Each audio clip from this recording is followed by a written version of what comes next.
ஏய் பொறுக்கி எப்படி சொன்ன திருப்பி சொல்லு. இன்னும் ஒரு தட்டினதான் சொல்வியா? தட்டுற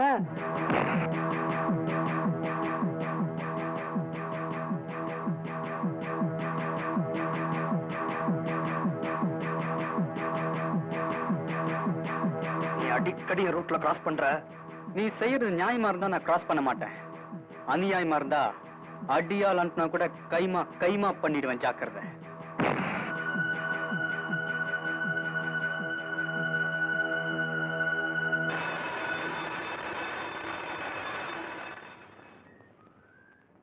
என்னடா இவன் அடிக்கடி தொந்தரவு பண்ணிட்டே இருக்கான்?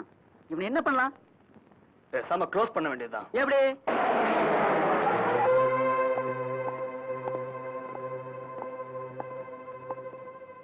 இங்க விஜயங்கிறது யாரு? நான் தான். என்ன விஷயம்? நேத்து ராத்திரி TMN 6040 ஆட்டோவை நீ ஓட்டினியா? தினம் ராத்திரில ஆட்டோ ஓட்டுறேன். அதுக்கு என்ன இப்போ? இங்க வா, நான் கொஞ்சம் இடக்க மடக்கானவன். நேத்து ராத்திரி ஓட்டினியாம? ஆமா. நேத்து ராத்திரி 8:40க்கு GN செட்டி ரோட்டுல வந்திருக்க. ஆமா வந்தேன். அதுக்காகத்தான் அரெஸ்ட் பண்ண வந்திருக்கேன். GN செட்டி ரோட்ல ஆட்டோ ஓட்டினாவே அரெஸ்ட் பண்ணுவீங்களா? ஷோ, எடக்கு மடக்கான கேள்வி இது. ஆட்டோ ஓட்டி 5 வயசு குழந்தைய அதே இடத்துல அடிச்சு கொண்டு இருக்கிறேன். அப்புறம்? ஏய், கதையா சொல்றேன். குழந்தைய கொன்னுட்டு ஆட்டோவை கூட நிறுத்தாம அங்க இருந்து அப்ஸ்காண்ட் ஆயிருக்கிறேன். இந்த பொய் கேஸை என் மேல போடுறதுக்கு எவன் கிட்ட லஞ்சம் வாங்க?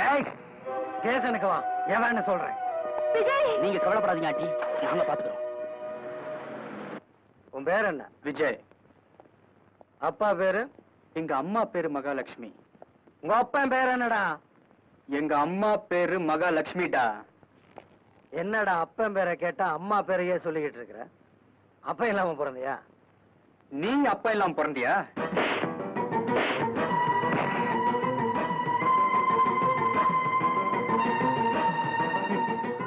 மரியாதை கொடுத்தாதான் மரியாதை கிடைக்கும். போலீஸ்காரனா என்ன கடவுள் நினைப்பா? யார் பப்ளிக் சர்வெண்ட். அண்டர்ஸ்டாண்ட்? நாங்க கட்டுற வரி பணத்துல சம்பளம் வாங்கிட்டு இருக்கிற ஒரு கூலிக்கார. ஞாபகம் வச்சுக்க. இவ்வளவு நேரம் என்ன நிக்க வச்சு பேசிக்கிட்டு இருந்ததே தப்பு. ஓ இஷ்டத்துக்கு கேஸ் எழுதுவேன், ஓ இஷ்டத்துக்கு லாக்அப்ல தள்ளுவேன், ஓ இஷ்டத்துக்கு அடிச்சு கொடுமைப்படுத்துவேன். இதையெல்லாம் தாங்கிக்கிட்டு இருக்கிறதுக்கு எங்களை என்ன அடிமைங்க நினைச்சிட்டியா? இல்ல ஒண்ணும் தெரியாத மடையங்க நினைச்சிட்டியா? இனிமேலாவது பொதுமக்கள் கிட்ட மரியாதையா நடந்துக்க கத்துக்க. டேய், இவன உள்ள போறான். சார், கோர்ட்ல பாக்கலாம்டா.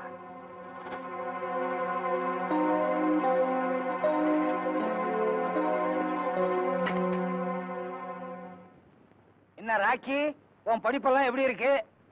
அதுக்கு என்ன? புரியுது. உன் படிப்பு பாப்பா போட்டிருக்க ட்ரெஸ் மாதிரி அரைகுறையா இருக்குங்கிற. அங்கிள் ஜாக்கிரதையா பேசுங்க. ஆமாமா, நீ பொம்பளை. உன்கிட்ட கிண்டல் பண்ணா சட்டையை மட்டும் இல்ல ஜட்டியையும் கிழிச்சிருவேன். அங்கிள், நீங்க எம்எல்ஏ ஆகி இது வரைக்கும் என்ன பண்ணிருக்கீங்க? எவ்வளவோ சாதனை பண்ணிருக்கேன். 7 சின்ன வீடு செட்டப் பண்ணிருக்கேன். அங்கிள், தப்பா நினைக்காதம்மா, 7 சின்ன plot வாங்கியிருக்கேன்னு.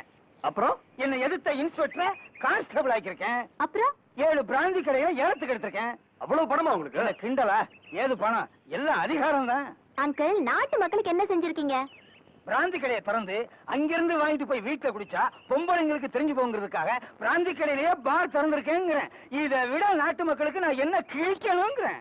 Good evening junior Mehta. Good evening inspector. நான் சொன்ன மேட்டர் என்னாச்சு? என்ன ஆச்சா? இந்த காக்கி சட்டையை போட்டுட்டு சம்திங் வாங்கிட்டேன்னா கரெக்டா செஞ்சு முடிப்பேன். அவன் மேல என்ன கேஸ் போட்டீங்க? நான் கொஞ்சம் எடக்கு முடக்கானவன். எதையுமே வித்தியாசமா தான் செய்வேன். ஆட்டோ ஓட்டி 5 வயசு குழந்தைய அடிச்சு கொன்னுட்டான்னு அந்த விஜய் மேல ஸ்ட்ராங்கா கேஸ் ஃபைல் பண்ணிட்டேன். 5 வருஷம் உள்ள தள்ளிடுவாங்க. அப்பா, இனிமே நமக்கு காலேஜ்ல தொந்தரவே இருக்காது. எஸ் ப்ரொசி. நீங்க தான் செத்து போன குழந்தையோட அம்மாவா?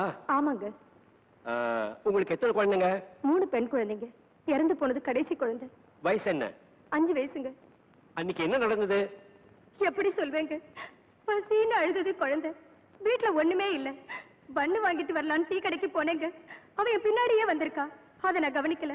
டீ கடையில பண்ணு வாங்கிட்டு இருக்கும் பொழுது அம்மான்னு ஒரு சத்தம். திரும்பி பார்த்தா நடு ரோட்ல இந்த படுபாவைய குழந்தை அடிச்சு கொன்னுட்டாங்க. அப்ப என்ன மணி இருக்கும்? ராத்திரி 8:40 இருக்கு சார். சரி, நீங்க போகலாம். இவங்களை ஏதாவது கேட்க விரும்புறீங்களா? No questions your honour. Murugan Murugan Murugan. நீங்க யாரு? நான் ஜிஎன் செட்டி ரோட்ல டீ கடை வச்சிருக்கேங்க. அன்னைக்கு என்ன பார்த்தேள்? இந்த ஆள் ஆட்டோ ஓட்டிட்டு வந்தாருங்க. பெரிய மாருதிக்காரன் நினைப்பு. அவ்வளவு ஸ்பீடுங்க. குழந்தை அம்மாவை தேடி வருதுங்க. என் கண்ணால பார்த்தேன். நடு ரோடுங்க. அந்த அம்மா கிட்ட சொல்லலாம்னு நினைக்கிறதுக்குள்ள இந்த பாவி அடிச்சா ஒரே அடியா. That's all your honour. Any question? No your honour. Mister Vijay, உங்க மேல சாட்டப்படுற இந்த குற்றங்களுக்கு நீங்க ஏதாவது பதில் சொல்ல விரும்புறீங்களா? மேடம், நான் காலேஜ்ல படிச்சிட்டு இருக்கிற ஒரு ஸ்டூடெண்ட், ஒரு ஏழை. என்னோட படிப்பு செலவுக்கும் எங்க அம்மாவை காப்பாத்துங்கிறதுக்காகவும் ராத்திரி நேரத்திலையும் ஹாலிடேஸ்லயும் ஆட்டோ ஓட்டுறது என் வேலை. அன்னைக்கு நான் ஆட்டோ ஓட்டினேன். ஆனா எந்த குழந்தையும் ஆட்டோல அடிபடல. யுவர் ஆனர், இது வரைக்கும் இந்த கோர்ட் சரித்திரத்துல எந்த குத்தவாளியாவது தான் செஞ்ச தப்ப ஒத்துண்டிருக்கானா? குறுக்கே பேசாதீங்க சார். ஏதாவது கேள்வி கேட்க விரும்பினா கேளுங்க. அக்டோபர் மாசம் 7ஆம் தேதி ராத்திரி ஆட்டோ ஓட்டினியா இல்லையா? தினம் ராத்திரில ஆட்டோ ஓட்டுறது என் வேலை. கேட்கறதுக்கு மாத்திரம் பதில் சொல்றோம். அன்னைக்கு ராத்திரி ஓட்டினியா இல்லையா? ஆமா. அன்னைக்கு ராத்திரி 8:40க்கு ஜிஎன் செட்டி ரோட்ல வந்தியா இல்லையா? ஆமா, வந்தேன். Thank you your honour. சம்பவம் நடந்த அன்னைக்கு குத்தவாளி ஆட்டோ ஓட்டியிருக்கார். அன்னைக்கு ராத்திரி 8:40 ஜிஎன் செட்டி ரோட்லயே வந்திருக்கார். இதெல்லாம் அவருடைய வாக்குமூலத்திலிருந்து நமக்கு ருஜுவாயிடுத்து. அதை தொடர்ந்து குழந்தை இவருடைய ஆட்டோவில் அடிபட்டு இறந்து போயிருக்கு.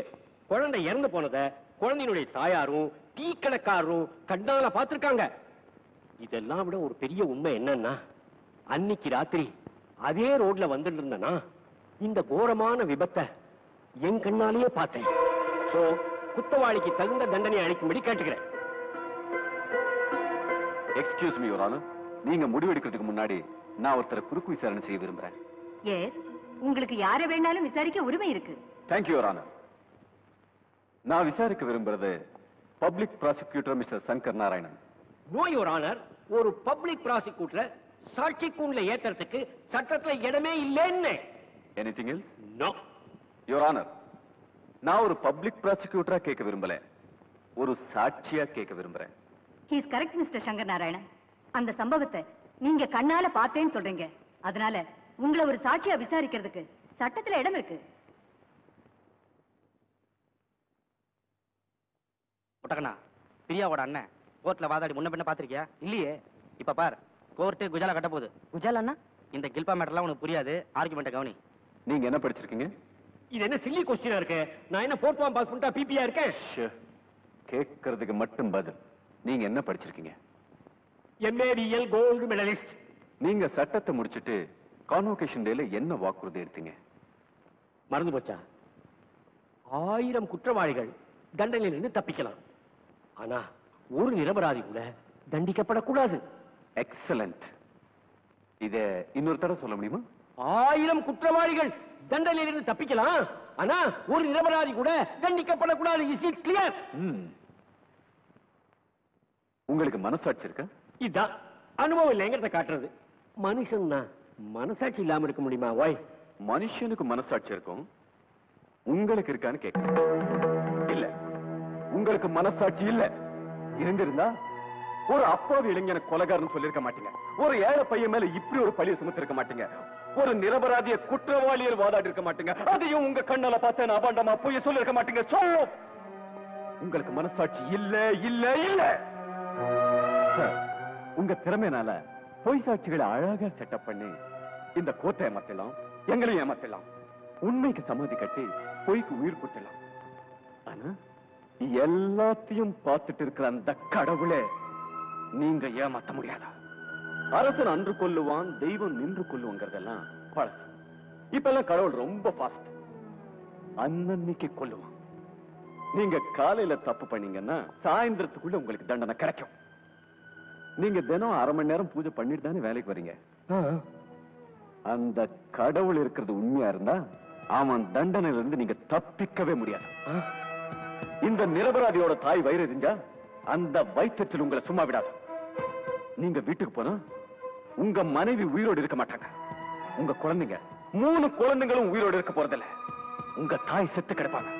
நீங்க வீட்டுக்குள்ள நுழையும் போது அந்த வீடு ஒரு சுடுகாடு மாதிரி காட்சி அளிக்கும். இந்த அப்பாவி மேல அபாண்டமா பழிய சுமத்துறதுக்காக அருண் மேத்தா கிட்ட கையை நீட்டி லஞ்சம் வாங்குறீங்களே, இந்த கை குஷ்டம் பிடிச்சி அழுகி நாத்தம் அடிக்கும். நான் சொன்னதெல்லாம் போய், இங்க சொன்ன சாட்சிகள் எல்லாம் போய், இந்த வழக்கே போய் யுவர் ஆனர். இந்த பையன் எந்த கொலையும் பண்ணல. அவன் நிரபராதி யுவர் ஆனர். அவன் நிரபராதி. நான் செஞ்ச பாவத்துக்காக நான் பொய் சாட்சி சொன்னேன் பாருங்க. அதுக்காக என்ன மன்னிச்சிருங்க யுவர் ஆனர். என்ன மன்னிச்சிருங்க. என்ன மன்னிச்சிருங்க. என்ன மன்னிச்சிருங்க யுவர் ஆனர்.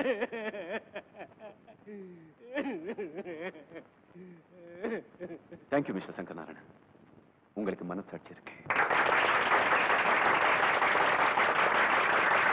யுவர் ஆனர், இன்னைக்கு நம்ம நாடு ஒரு பெரிய அழிவை நோக்கி போயிட்டு இருக்கு.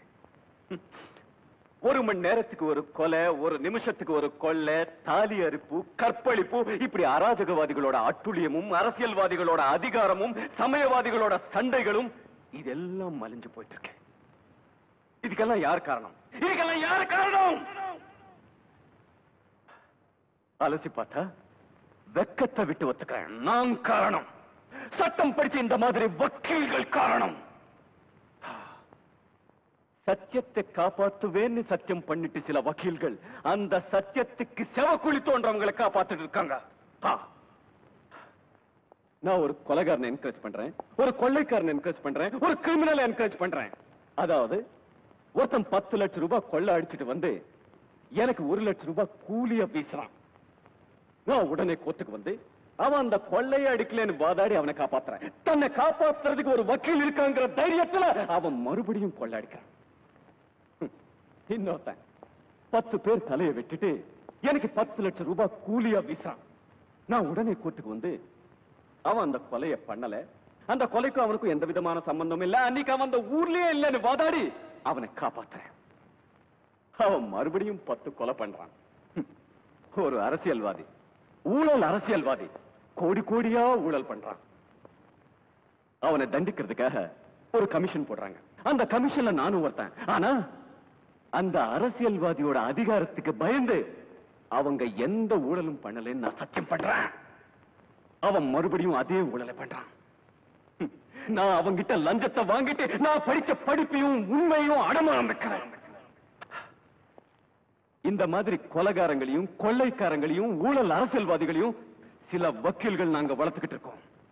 ஆனா இதுக்கெல்லாம் ஒரே ஒரு தீர்வு தான் உண்டு.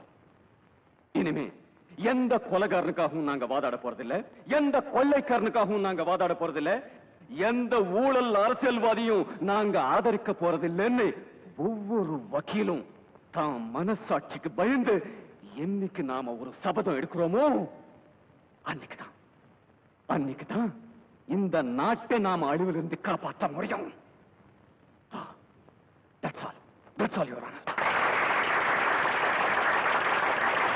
திறமையா வாதாடி ஒரு நிரபராதியை காப்பாத்துறதுக்காக தேங்க்யூ மிஸ்டர் விஸ்வேஸ்வரன். அதோட உங்க உணர்ச்சிகளை எல்லா வக்கீல்களும் நினைச்சு பார்க்கறது நல்லதுன்னு நினைக்கிறேன். இந்த வழக்கை தள்ளுபடி செய்து மிஸ்டர் விஜய் நிரபராதி என்று விடுதலை செய்கிறேன்.